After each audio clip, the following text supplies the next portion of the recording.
today. Our topic for today, since we only have 30 minutes, is to talk about the use of ABI in preventing challenging behaviors from beginning in the first place, right? So that's our topic for today. And for more information on the full-scale use of antecedent-based interventions, you can refer to the Autism National Professional Development Center, and their website has modules and all the information that you might need if you're dealing with more intensive kinds of challenging behaviors. So my name is Chris Champagne, and I am a facilitator at LaSard. And LaSard is housed at the Human Development Center at LSU Health Sciences Center in New Orleans. So the Human Development Center, or HDC as we call it, is a university center in excellence in developmental disabilities. And our job is to interface with people with disabilities and their families to identify the issues that we can address either through training, through technical assistance, or through research, or through dissemination of information to make their lives better and to make their community inclusion even more possible. So we have several projects and programs within the Human Development Center addressing lifespan issues, everything from early childhood, birth to 5, all the way through to work incentive programs for community living. So this is our LaSard team right now. We're currently in 33, I think, or 36 entities in the state. So those would be either school districts, charter networks, individual schools, and we have an interdisciplinary team of facilitators representing special education. We have a BCBA, an occupational therapist, school psychologists, people with experience in school administration, speech language pathologists, early interventionists, licensed professional counseling. So we have very diverse representation in terms of our backgrounds. So first, I want to start with the big ideas for today. I gave you a caveat already about what we were going to be covering today. But the big ideas for today is that challenging or interfering behaviors, and I'm going to use one or the other interchangeably, only occur if there's a payoff in the environment, right? So they have to be things that are working for the individual in some way. So when we alter the environment, altering the environment can prevent interfering behaviors from occurring in the first place, right? So antecedent-based interventions are the antecedents that are events or people or things in the environment that immediately precede the challenging or interfering behavior. And when we intervene in the environment, we're changing the environment to modify or eliminate what those triggers are, right?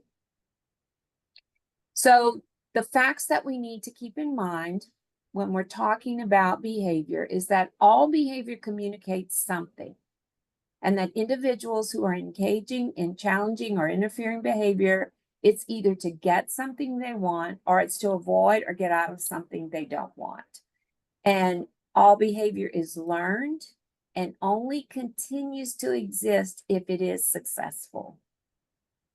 So students will learn a behavior very quickly if it gets them what they want. So once a specific behavior has been successful in the past in either getting them something or getting them out of something, they will tend to repeat it until the payoff stops.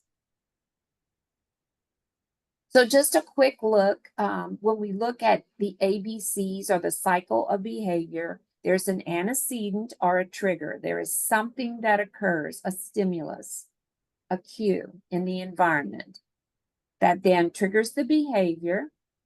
And then immediately following the behavior, there is some kind of consequence. A consequence is not always bad. It's just what is the outcome produced by that behavior.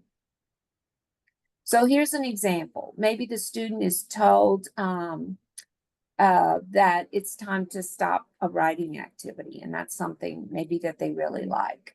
So the student, that's the antecedent. The student slams down the pencil and says it's not fair. So that's the behavior that's kind of interfering, right, from him or her being able to move to the next task.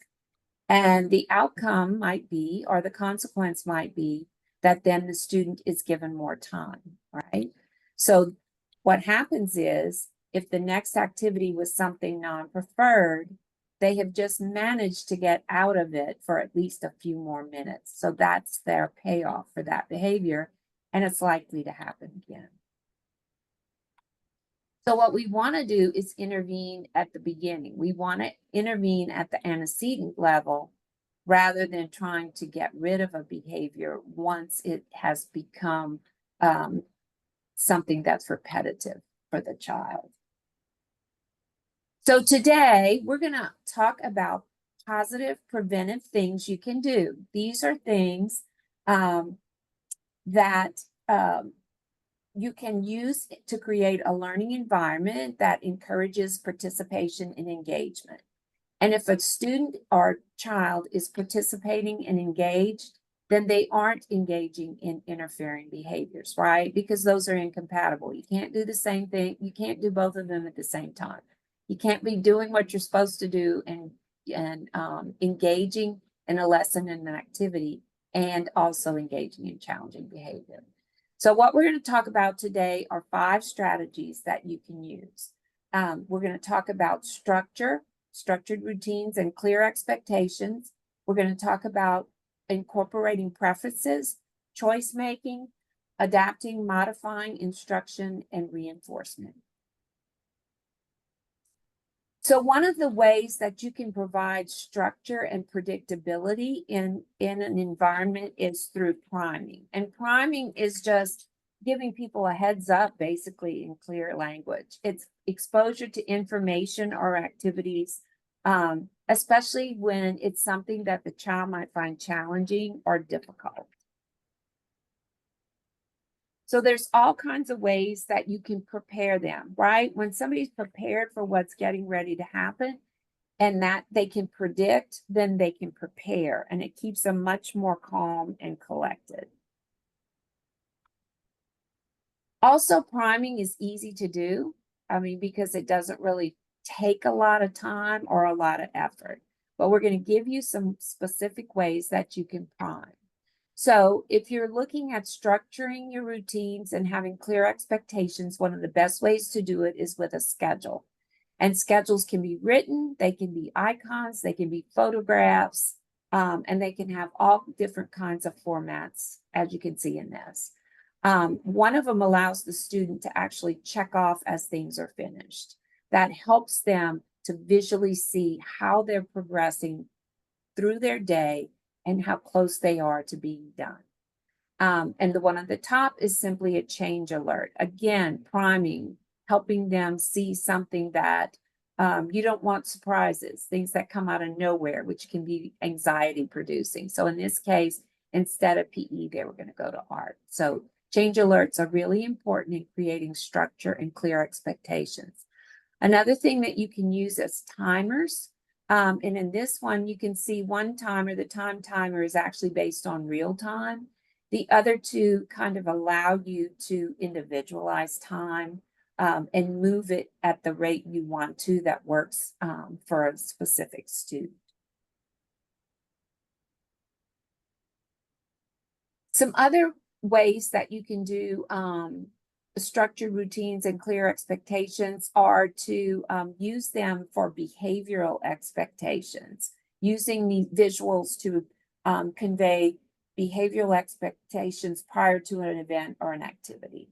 So in these examples, the first one is, I mean, you hear all the time 1 minute warning or 5 minute warning, and for some kids, it might not be very clear what that means. So this visual clearly spells out the expectations. What are you expected to do when you're given a 1 minute warning? The middle one is just an example of classroom rules. And then the one on the right is just for specifically for when they're in the fine motor center. So that would be probably utilized for younger students. Here is something that's often hard for individuals, and that's waiting. And again, you hear the verbal cue all the time, wait, wait, wait. And this one is what's called a social narrative, and it just describes what the expected behaviors are when you're waiting, right? And so this one helps the student to understand and to empathize with them that waiting can be really hard, and some understanding by the person using it with the student that you've got empathy. Waiting can be hard, but here's some things you can do while you're waiting to make it okay. So this is just another way you could use this to prime at the beginning of the day to remind them, there's going to be several times today when you're going to have to wait, but let's go over what you need to do to be able to wait and be okay. Here's a couple of other examples of being able to convey clear behavioral expectations. The one on the left, you may not see as much as, say, a social story or a visual schedule.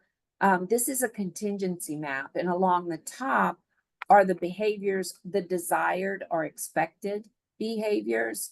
And this one just conveys that if you ask for help, the teacher's going to help you, and then you can see that icon shows interaction with smiley faces. The ones in the red outline at the bottom are the behaviors that you don't want. And you can, it tells the student that if you don't ask for help, you'll probably get frustrated and get mad. And then the one on the right is another example of a social narrative, just using fewer words and using icons to help the student to understand the message. And that one's about personal space. So the next antecedent intervention strategy that we're going to talk about is incorporating preferences. So one of the things that we do at the beginning of every school year is encourage teachers to send out a preference assessment to families and have them return it, that tells them exactly what the student enjoys, what things they might work for, what kinds of things might help engage them in lessons.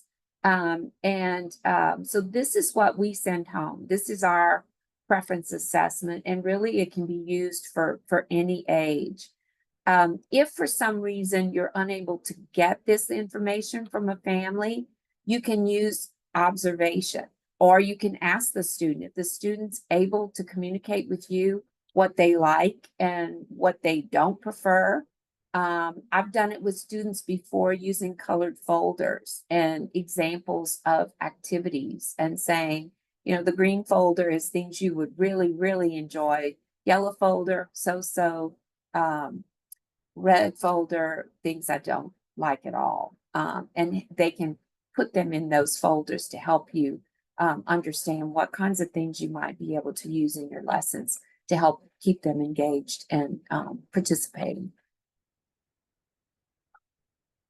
Many of your students, by the way, would be able to fill this out for themselves. So encourage that if that's possible.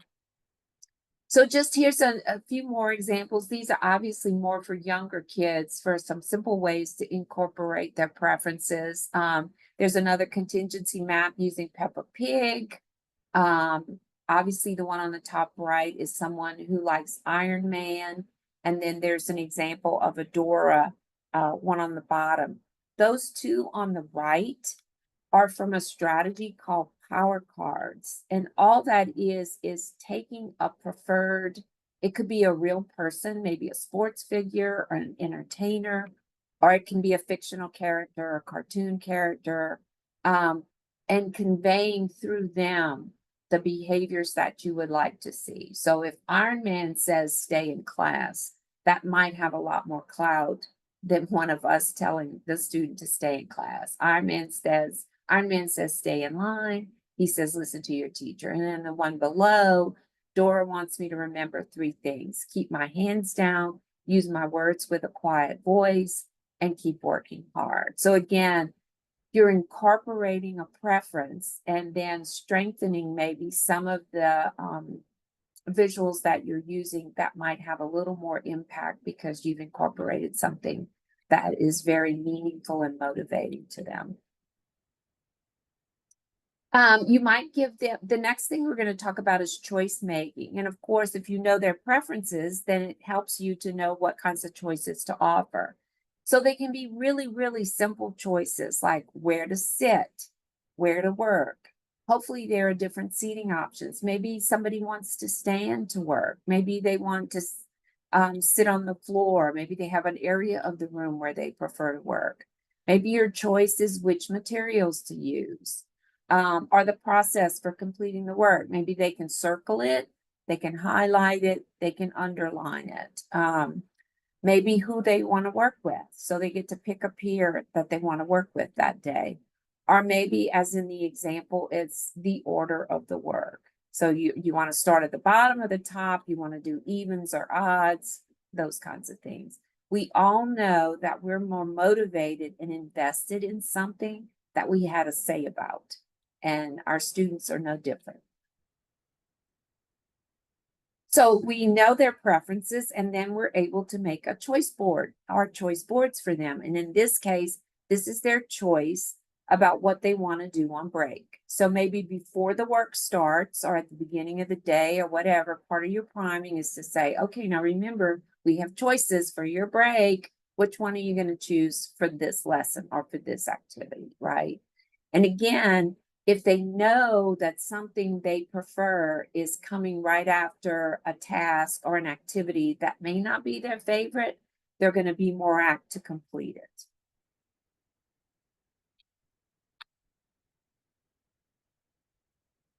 Here's just another example for a reader and for an older student that maybe doesn't need pictures to convey the message.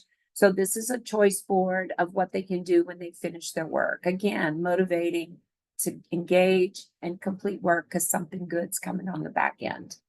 And then the one on the right is just more concrete with photographs. This one is taken from the Illinois PBIS network because a lot of times we hear from teachers of older students that it's real difficult to find ways to give choices that are age appropriate for middle and high school. So it's from, I said, Illinois PBIS network, and you can go online if you want the complete list, but this is just an example to help teachers know age appropriate things that they may want to offer in terms of choices. The next antecedent-based intervention strategy that we're going to talk about is scaffolding. And what scaffolding means is just breaking up something, a lesson, an activity, a task, into manageable steps so that you're able to provide instruction at each step and provide only as much help as the student needs. And it gives them an opportunity to take some baby steps to learn the whole task, right? And it gives them an opportunity to receive reinforcement, praise, atta girls, all along the way. And so the process is, and eventually you want to decrease your help so that they become more independent and are eventually able to complete the activity without you. So you start by modeling, then you help guide, and then it's a gradual release of your prompts and your assists until they're independent. So really, when you make a schedule or when you break up a task into steps, like the one at the bottom for hand washing, these are all ways of breaking things up so that kids can tackle them one step at a time, and it breeds success that way. The other two examples are if you're a parent and working with things like this at home, these are work for any kid to break things up and to help them be successful. These are tasks that they might do at home. The next antecedent-based intervention strategy is to adapt and modify your lesson or your instruction.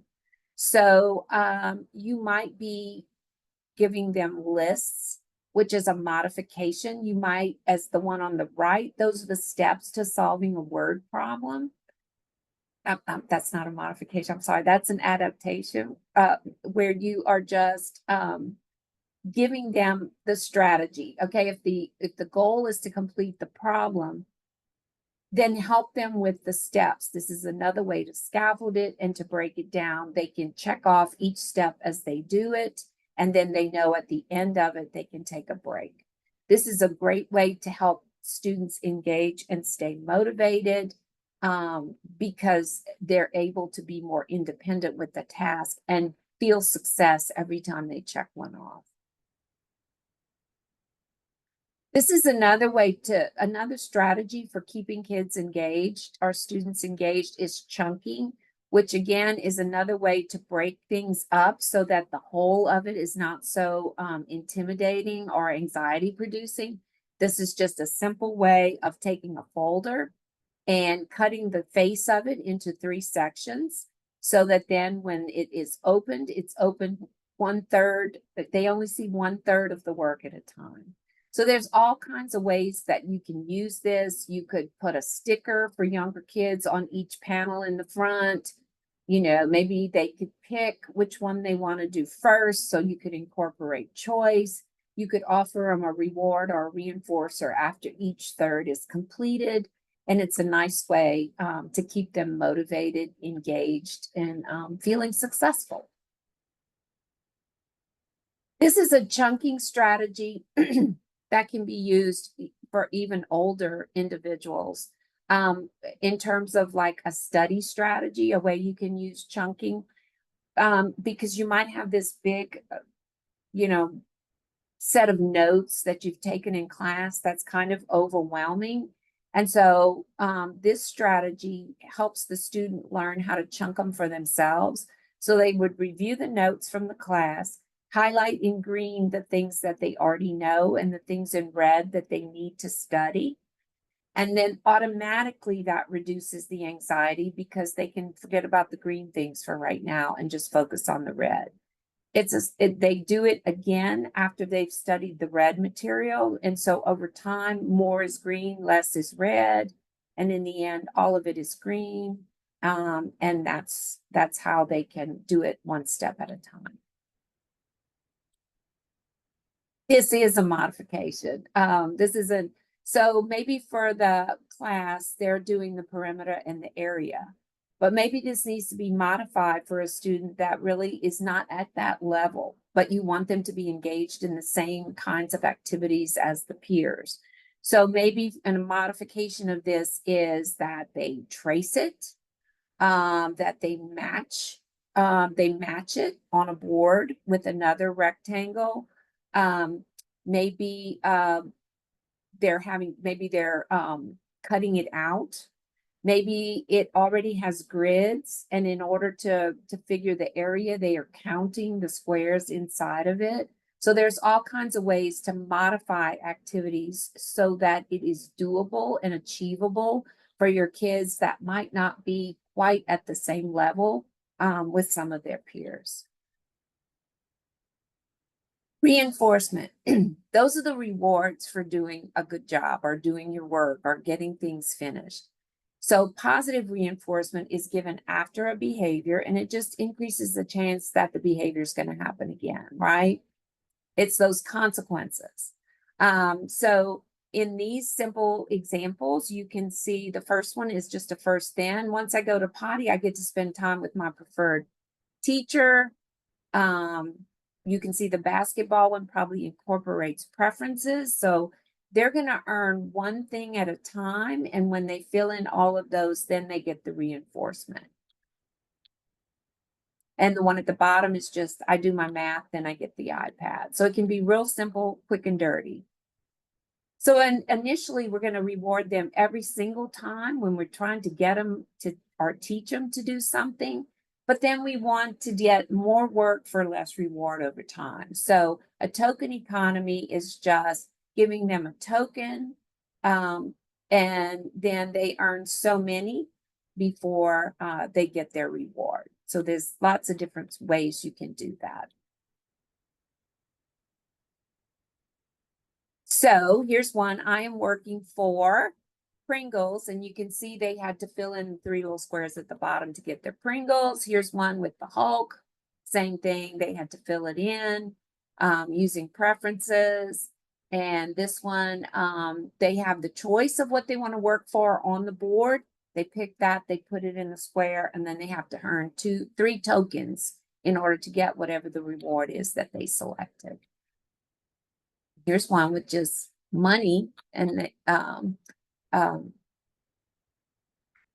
that the reward for that one is they get to leave 10 minutes early for the bus. So again, we have discussed 5 ways, 5 antecedent-based interventions that will serve to hopefully stop challenging behaviors before they ever occur, because we are doing things to tap interest, to create access, and to enhance participation in the things we're doing in the classroom or at home. So we want to talk to you a little bit about additional resources before we go. www.lasard.org is our website, and there are tons of online resources. We have templates for visual supports that you can copy, and they're ready to laminate and use. So we have resources for family members for home use as well. We have coursework that you can take. And so I encourage you to go to the website and see all of the resources we have. And we're always adding. So we have 3 minutes. If anybody has any questions, I would love to hear them, because we have a few more minutes before we close.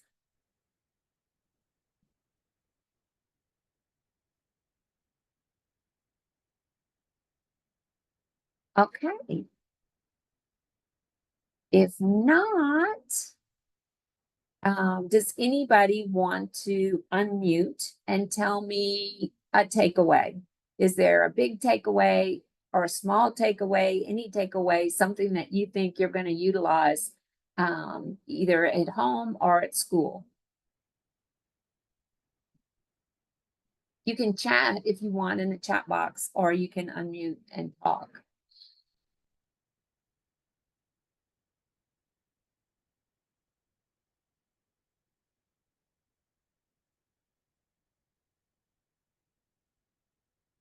Okay, anyone?